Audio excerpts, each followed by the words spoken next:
If you've ever wondered about how goods move across our country, then this episode is going to pique your interest.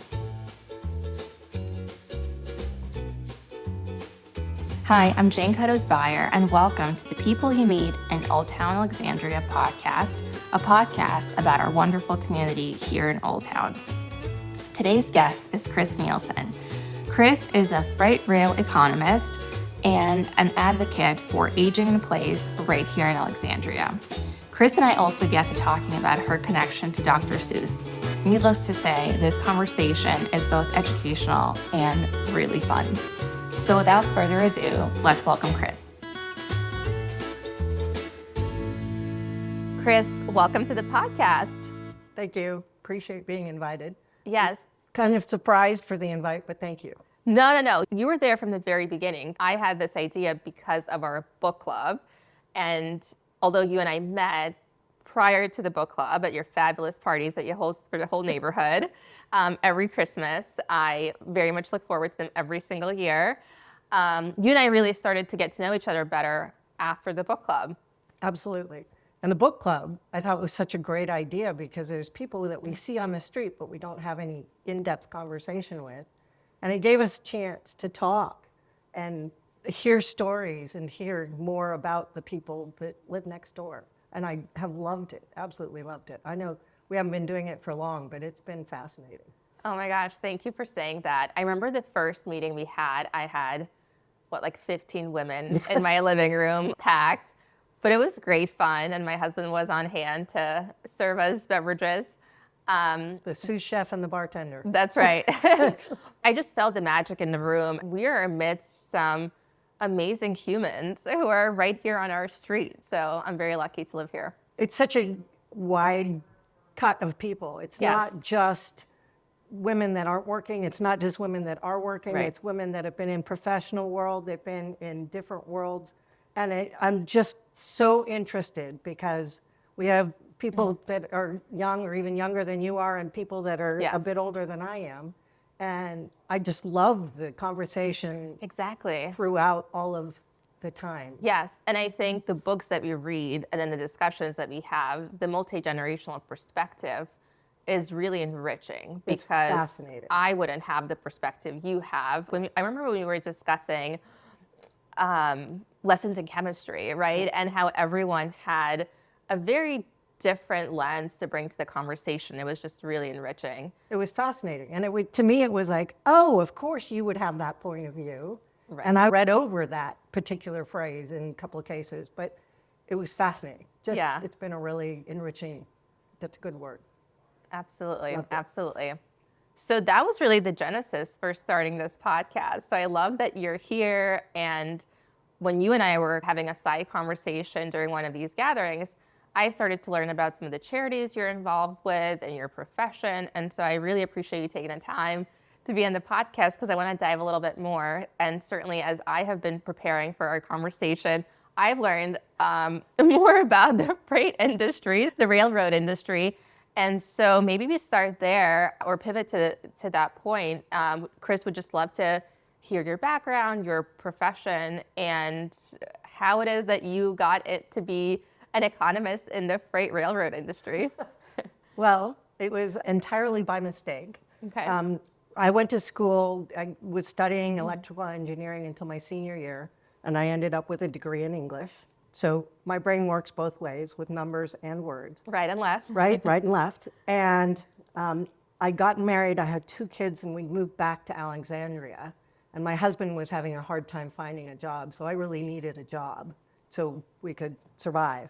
And so I signed up with the Temp company. And the Temp company put me in touch with Ellie Peabody and Associates. I was living on Columbus Street. Peabody and Associates was on Cameron Street, so 4 blocks away. Perfect. Great And commute. I said, sure, I'll go interview with them and whatever. They hired me on the spot as a secretary for 2 of their partners. And 3 months later, they put me on full staff as an analyst.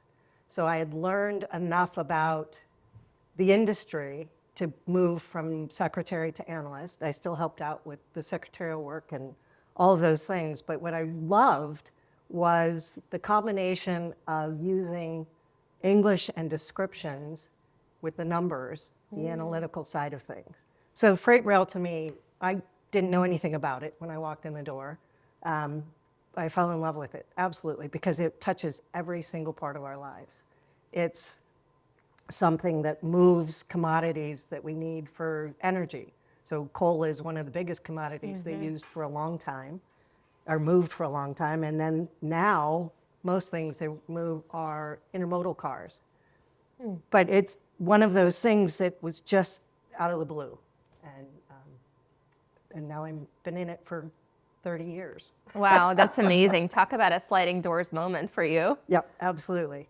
Took Yeah. one step in that direction. And so I worked with Peabody and Associates for 8 years and continued to be promoted and really enjoyed the work. At that time, most of the work we were doing was in rail maximum rate cases. So the rail industry used to be very, very regulated. And in 1980, Staggers Act was passed, and that allowed railroads to enter into contracts and allowed them to have the opportunity to not serve lines that were not profitable. But with that, there's continued to be oversight because there are captive shippers and there are non-captive shippers. And what that means is that if somebody has access to more than one railroad, they are competitive. So they're going to get rates that the railroads are competing against each other to provide. But the captive shippers are under, they get coverage by the government. The government will say, or the shipper comes to the government and asks for the government to weigh in if their only railroad source is charging them too much. So that's where the maximum rate case is. It's a really fascinating concept of creating a hypothetical railroad on paper, but from the ground up. So from buying the land to laying the rails to identifying how many cars you need to where you're going to build the track, you create this whole fictitious thing, and you figure out how much it costs. That's what our job was, to create this hypothetical railroad, figure out how much it would cost, and then what's a reasonable profit on top of that. So the rates were driven by the actual infrastructure and operations required to run the railroad, an efficient railroad. So it was this funny world of regulation and creativity and numbers and all of that. Wow, that's so interesting. So in preparation for this conversation, I read that 40% of commodities are moved via the railroad. Is that right? Okay. And then how are the rest of the goods moved? Is it by air? Is it via trucks in the U.S.? What's the trucks would be the highest? They'd have the highest percentage. Okay. And trucks work hand in hand with railroads because trucks deliver the last mile. Okay. In most cases. So even the intermodal trains that you see that cross the country now, the double stacked boxes, 2-mile long trains, those are moving onto trucks at some point before they get delivered to our houses. But the other part would be some air carriers, some barge. Shipments come in from China and other places that are creating things, and then they get on a railroad, and then they go to different places. So it's a combination. So it moves commodities from like shipping centers from a port to, like, let's say from Baltimore to middle of the country or to other places in the country to distribute those goods. Right. And railroads are very competitive price-wise up to beyond 300 miles. If you come into Baltimore and your delivery point is within 300 miles of Baltimore, you're going to use a truck. Okay. You're not going to worry about putting it on a railroad. But if you're further than that, the railroad, because of the economies of scope and scale, are going to make it much less expensive. So when you see these trains going by with the double stacked trucks and 2 miles long, you can imagine that's 200 trucks. Interesting. And so each truck has to have 2 drivers. They're going to take longer to get there because they have to sleep and they have to eat. And the train just keeps going. So it's really a cross distance that rail is most effective. And is there a particular industry that relies, you mentioned agriculture, but is there another industry or industries that rely on? So when I joined Peabody, there were 40 Class 1 railroads, the big railroads. Okay. Now there are 4 or 6. There's 2 Canadian and 4 U.S. owned. Those railroads used to primarily ship coal. That was their largest commodity because most of our energy plants were burning coal. As coal declined, they reached out to different things. They also, obviously, agriculture, which is a very seasonal product, sand and aggregates, things that are heavy, things that you need a lot of. Those are the things that the railroads are most effective at. Okay. So you mentioned the Staggers Act in 1980 that deregulated the industry. Is the industry still deregulated, and do you think that's the best way for the industry to continue to operate? Before Staggers, or maybe a little bit before that, freight railroads had to also run passenger trains. Okay. And freight railroads were heavily regulated. They were told how much they could charge for shipping any kind of a commodity, and their unions were very strong. They had a lot of personnel on the railroads, so their costs were very high, and they were not getting the profits to support themselves. Deregulation saved the railroad industry. They are now able to enter into contracts. They're able to abandon lines when there's nobody that's interested in service. They're able to sell lines when somebody else could do a better job. So there's a short line industry that can serve shorter pieces of the track. I would say that deregulation was essential for the railroad industry. And the regulation that continues is also essential. Because there's only 6 big railroads and only really 4 in the US and only really 2 on the East Coast and 2 on the West Coast, competition is limited. They're not operating as monopolies, but they're pretty close. So the government needs to stay in place to make sure that they continue to provide the services at a reasonable cost to the shippers. Differential pricing is one of the things. So captive shippers are always going to pay more than competitive shippers because they don't have the competition. And railroads are allowed to have them pay more, but they aren't allowed to take full monopoly rent. So they aren't allowed to take all of the profit available in that commodity for their own. But with the government oversight, it keeps them in line mostly. You're ensuring that there's not a monopoly that's created because the monopoly can drive up prices. Exactly. For these shippers. Sure, no, that makes plenty of sense. That's perfect. So you mentioned that there are 4 primary companies, I guess. I only know of Norfolk Southern. Okay. Are there others? Yes. What are their names? So Burlington BNSF Railway, Okay. which is used to be Burlington Northern Santa Fe, but it's BNSF now. Union Pacific Railroad. Those are the 2 West Coast ones. And then on the East Coast is Norfolk Southern. Okay. And CSX Transportation. Right. That's really fascinating. I didn't know anything about that. I didn't even know the term like captive shippers. I was also reading up about differential pricing. And is that the idea that if there is not a monopoly, that there's different pricing or more competitive pricing in place, or is that a completely different concept? No, it's similar to that. The idea is that if you are in a competitive market, the competition will keep prices close to costs. You're always going to have a profit margin, but it'll keep close to costs. If you are captive, that margin is going to be bigger. And the way the government designed this regulation of the railroads, it allows the railroads to take a bigger portion of the profit, but it doesn't allow them to take 100% as if they were a monopoly. Sure. So the idea is, let's say you need to have a commodity moved, but you only have access to one railroad. Right now, the way the government is set up is you can charge cost times 180. So that's your profit margin. And that's what they allow the differential pricing. It allows it to go up to that mark. If it goes over that mark, that's when the shipper is in a position where they might be able to bring a case before the board. Okay. That's fascinating. So looking ahead 20 years from now, or even 5 years from now, what do you think will change the most about the freight industry, or does it really kind of stay the same as long as there's deregulation? It has changed so dramatically in the period of time I've been involved, mostly because of deregulation. It's gone from 40 railroads to 4. Right. It's gone from mostly big railroads to a much larger number of smaller, medium-sized and smaller railroads.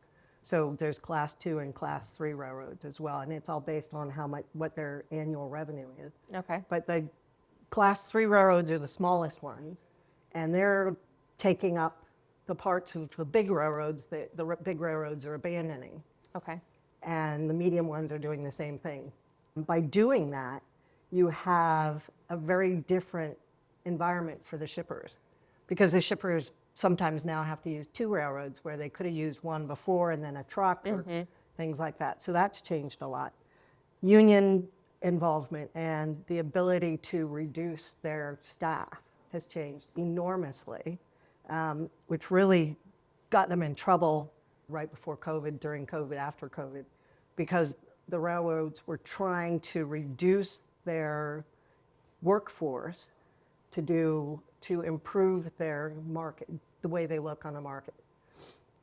And by doing that, they got themselves in trouble because they didn't have enough people when COVID hit.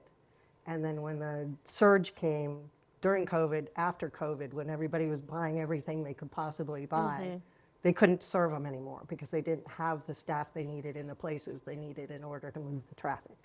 So things change all the time. And going forward, I would see AI playing a huge part. Oh, that's an interesting thought that I hadn't even considered. Yeah, tell me about that. AI is changing everything. So curious how it's changing this industry. Well, in the railroad, your AI would play a part in moving the railroads themselves. Right now we have positive train control, which keeps the trains from running into each other. I actually know about positive train control because I worked for Lockheed Martin, and that is a Lockheed technology. It is a Lockheed. Yes. Yes, exactly. So that keeps trains from running into each other. But imagine how AI can improve PTC. It's really an opportunity to take advantage of AI in a clinical sense. They're not creating new stories or anything like that. It can also be used in contracts. A lot of the railroad big shippers are under contract, and in writing the contracts and looking at the pieces of the movement that impact the price, AI is really helpful in that. I don't think AI should be used for all of the legal conversation. I do believe lawyers are important. Of course. But I can see AI playing a role in that. There might also come a time when we have driverless trains. How about that? Like Waymo for Exactly. Driverless cars, right? Right. You've got an operator in an office in Kansas City that's running a train from Kansas City to Mexico. You know, that is That's interesting. a thought. Yeah. I mean, it terrifies me at the moment, but I certainly Well, place we where have it plays. drones, Yes, we do. right? And so And they're watching we have all of the things. Waymo and driverless cars, and so it makes sense to have driverless trains. Yes. That's And fascinating. regulation, I don't see changing a lot, but I do see the idea of the hypothetical railroad might go away. They might come up with a different concept. But I think regulation, they're going to have to keep some kind of regulation because there's always going to be the desire to improve their bottom line by sucking one up.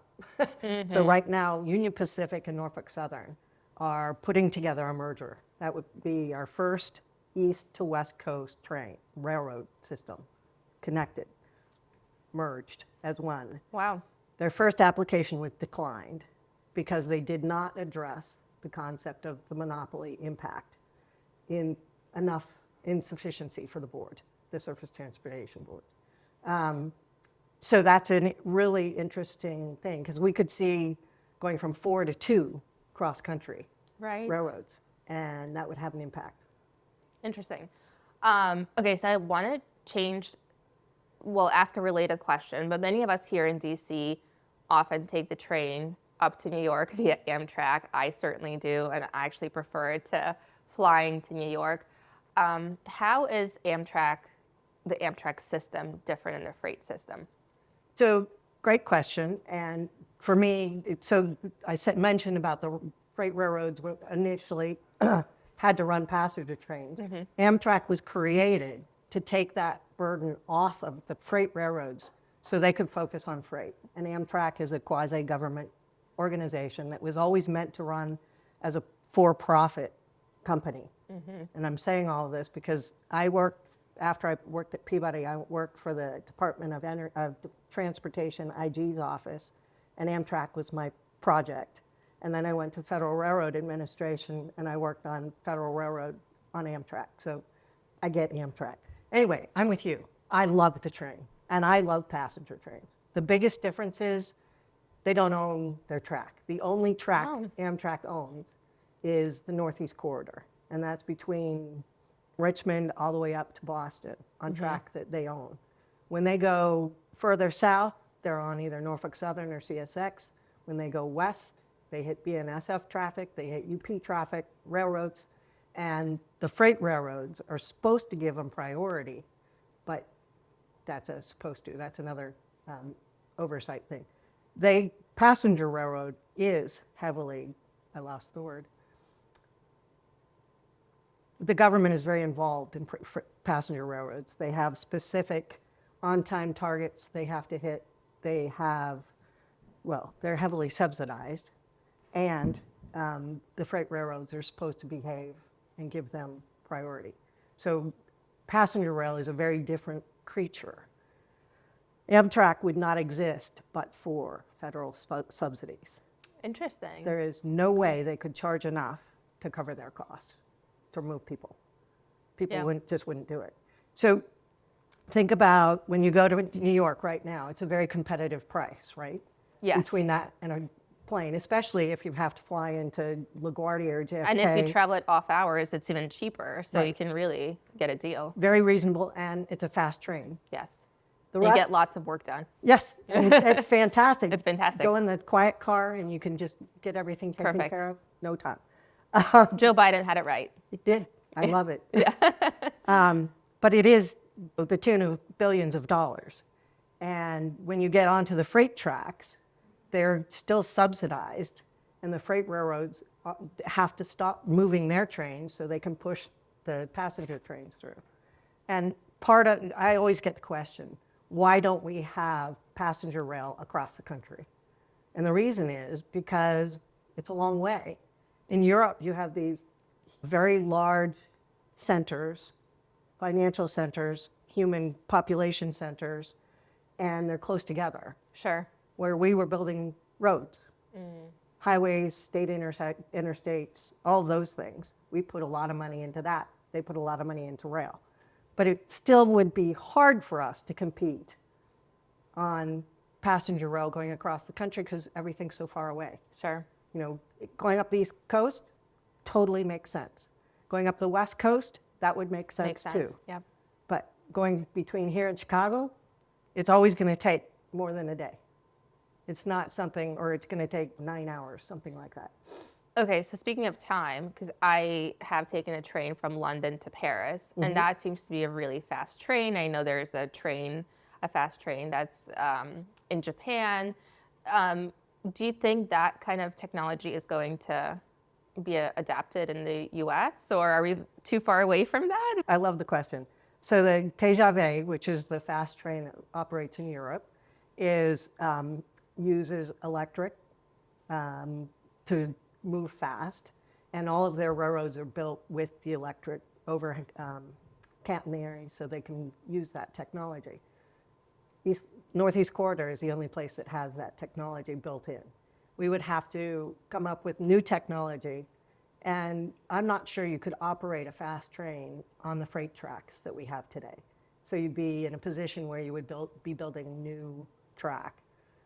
California is trying very hard to create a railroad from San Diego to San Francisco. And they want to build it. They want it to be independent of all the freights, and they want it to be a fast train. And it's going to take a lot of money. And I think for the last 6 years, it's passed as a law. and it's never been funded because it's just too much money and people can't see the advantage. California would be a huge advantage. That would be fun. It'd be a great trip. I would love to do that trip. That would be fun. So my husband's, one of his bucket list trips is to do the Orient Express trip. And oh man, that's kind of boring, but it's actually like a very luxe experience, isn't it? I've heard that it is incredible. You're fine dining every night. You've got linen tablecloths, you've got a butler, you have a sleeping quarters. I think it sounds fantastic. Yeah. And so do you think, where do you think is kind of like the best railroad system in the world today? Is it in Europe? Is it in Asia? What's the gold standard? I would say it's in Asia. I'd say that the Japanese bullet trains are the best as in terms of passenger movement. Europe, TGV is a great system, and I can't decry that. It's just different technology in different places. And that, I think, is going to change, too. Because as we get more and more people in these centers, population centers, how do we move them to the next place? We can't just keep putting cars on the road. Around here, it's a parking lot. Of course. Yes. We got to find a different Many way to people do it. don't believe me when I say it's more congested in DC than it is in New York. I know. So, It's extraordinary. Well, and then you have metros, all the metros and the subways and those systems. Those are also government-provided services. It's like Social Security system. Those would not exist but for state subsidies. Again, the cost to run it is not something that we could, as a passenger, would tolerate. We wouldn't pay the full amount, so it becomes something that is underwritten by the government. So when you're looking at Amtrak and you're looking at these systems, the people that ride them love the fact that they're subsidized. The people that don't might want that money to go someplace else. right. Wow, that's fascinating. I just learned so much from you, Chris, and it's fascinating. I had no idea. So very cool. All right, well, I'd love to pivot to another passion of yours, and that is an organization you've been involved with right here in Old Town. And so you've been involved with that organization for what now, 15 years? And I think you're on the board of the organization. Would just love to hear more about it and what a wonderful cause it is and exactly how it's helping our community. Okay, that's an easy one. The organization is called At Home in Alexandria, and I got involved in 2010 before they opened the doors. My mother had passed away in 2005. She lived in San Diego and I lived here. And so her last couple years, it was hard for me to spend time with her. And when I was introduced to this person that was talking about At Home in Alexandria, I thought, oh, what a great idea. I'd like to play with these people for a while. So the idea is, it's a village.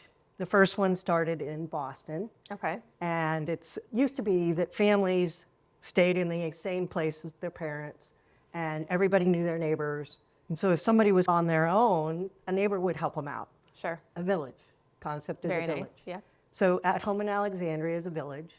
It's a membership-based organization. So people join, 55 plus, and they're provided social engagement, drives to doctor's appointments, help with groceries, light housework, all kinds of things that an individual who's aging needs, but doesn't need to go to a home to get.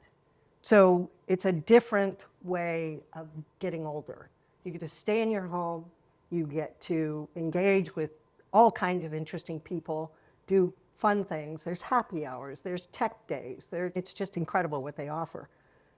But I got involved because I was thinking this would be so fabulous because my mom could have used something like this. Sure. From somebody And that you would come wanted to over. pay that forward. Right. for I others. wanted to Nice. see it happen in Alexandria. So I first was involved on the membership side, building the membership, and then I became treasurer.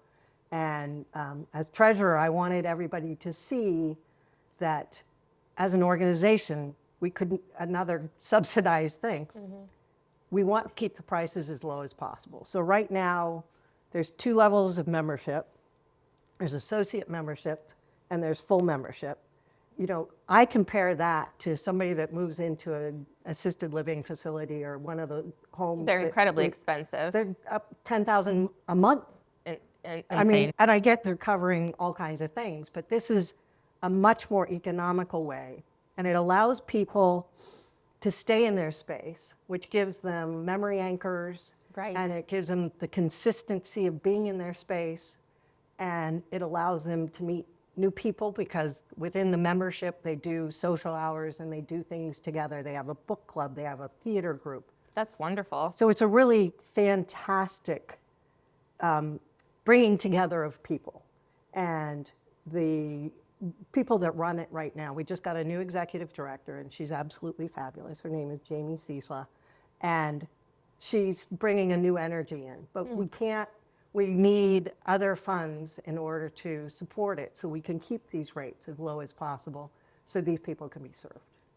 That's amazing. And so if folks want to get involved, If they want to get involved, they can go to athomeatalexandria.org, and that is the website, and it has all of the things you need to know for volunteering, for contributing, for becoming a member.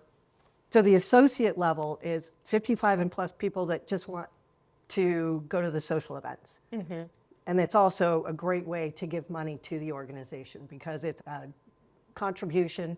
You're not getting any services. You can't call and ask for somebody to drive you to an appointment, but you get to come to any of the social events that you want to. So it's a fun way to be involved. And I do have one story. Please, I'd love to hear a story.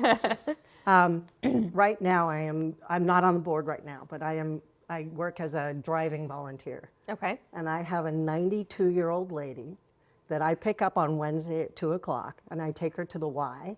And she works out on the equipment for 2 hours. Wow, good and for her. I pick her up at 4. And I am so impressed with this woman because she's not really mobile. She's not super vibrant youngster. She's 92 years old and she has the chutzpah to get up. That's and amazing. do this. And it's just. That's amazing. And I bet she's motivating you to work out and you're her anchor and her kind of lifeline for getting her to the gym. So you're really helping each other, aren't you? Yeah, it's That's very so much a nice. give and take. It's a great organization. And I think now there's 40 or 50 of them across the country, but we were only the third village that started. So this is a pretty new concept. And I just love the idea, again, bringing in people getting together with their neighbors and seeing their neighbors and spending time with their neighbors. That's amazing. I love that, Chris. Thank you for sharing that, and thank you for being involved in such an awesome organization. So going back to where we started, where we met, where I was saying we met at your parties, I couldn't help but notice your cool art. You have lots of great art in your house, and some of that is Dr. Seuss. So I'd love to hear the story about why Dr. Seuss is so prominently displayed in your living room. So I grew up in La Jolla, California. Okay. And Beautiful place. Beautiful place, great space, was a really sleepy beach town. Happened to be where Ted Geisel, Dr. Seuss, and his wife also lived. How about that? And they lived just a couple streets away from us. And Ted and his wife would come over and play bridge with my mom and dad. And it was a weekly gathering of the couples in the neighborhood that did the bridge and drank their martinis. And so I didn't realize who Ted Geisel was. To me, he was always Dr. Seuss. That's who he was introduced as when he came to the house. Oh, wow.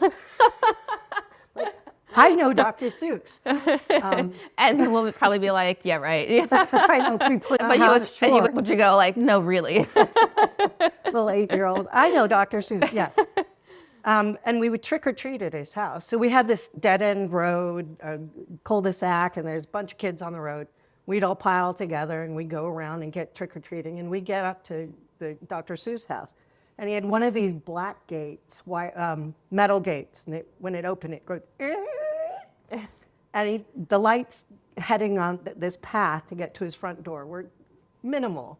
And he had statuary, his creatures, all along the path, all the way up to the front porch. And you had to get to the front porch to knock on the door to trick or treat. And inevitably, he would dress up as one of the creatures. How funny. And you'd be walking by and all of a sudden, hello, or trick or treat would come out of one of these creatures' mouth. And of course, you're little and you just go screaming to the door. But so that's it. It's a very, it touches my heart. This is nostalgia. This is That's so cool. my life. So I happen to be in Old Town, and I don't remember the name of it. I should. One of the galleries that's just on King Street. Principe? Yes, Principe. They were having a Dr. Seuss display, and so we went in and we found the one picture I'm sure you're thinking of.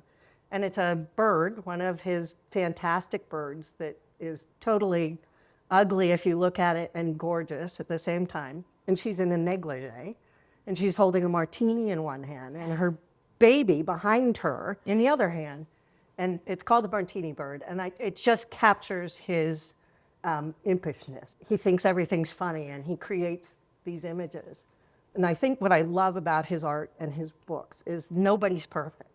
Everybody has a flaw, and it's okay to have a flaw. And I've always thought, reading his stories and seeing his creatures, how cool it is that you could be that bizarre looking and still fit in. Right. So that's A beautiful where lesson. that came from. I love that. That's so cool. If only, what do they say? Like if only art could talk, or if only walls could talk. only But like walls your could walls talk. actually tell a great story. Well, and our walls, with all the parties we've had, have all kinds of stories to tell. You guys always have awesome parties. Now everyone's going to want to be invited to your parties, Chris, because we're talking about it. Okay, well, we've covered a lot of ground, but as a longtime resident, I'd love to do a lightning round with you. So I'm going to ask you a question about your favorite place, and then you just give me a quick answer. Okay, You ready? I'm ready. All right. Favorite Old Town coffee shop? Fresh baguette. Ooh, I like that. Best place to walk in Alexandria? Oh, can I do two? Sure. So the alleys. Okay. So there's alleys all over the place. And the yes, bars. yes. The bars have so much history in them, and so many people that are neighbors in the community have been in the bars at different places. So the bars and the alleys. I love that. I love that. Well, and we have Gatsby here, which is a very historic place. A book everyone should read. Weight of Ink. Weight of Ink. W-E-I-G-H-T. It's on our to read list, isn't it? It is. It is. It's absolutely a fascinating, well-written story that I think would touch a lot of people's lives. Awesome. One economic concept everyone should understand. Oh, I had to write this one down because I knew something I was gave you a coming. pre-read of my questions. Open markets work more efficiently and at lower cost than a regulated market only if there's competition. So without competition, an open market is going to end up with monopoly pricing, and it's not going to be effective. Makes sense. Absolutely. If Dr. Seuss wrote about the railroad, what would it be called? Okay. So his books always rhyme, right? And they're always kind of bizarre things. So the railroads right now have all these intermodal boxes. So how about boxes on tops of railers on trailers? I love that. That's a great way to end our chat. That's a memorable soundbite. I love that, Chris. Well, Chris, thank you so much for being on the show and for just sharing all your wisdom with our you listeners. so much for having It's been me. great fun. I can't wait to hear these because you are interviewing some very interesting people, and I really appreciate it. Thank you. Thank you for being a part of it.